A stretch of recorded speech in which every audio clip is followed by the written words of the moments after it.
Hello everyone and welcome to a quick Twitch tutorial. In this video I want to show you how to download clips of your favorite streamers so that you can show them offline to your friends.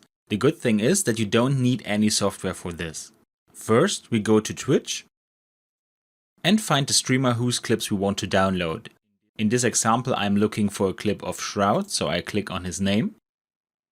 Now we go to the Videos tab, select Clips. And now we pick the clip we want to download.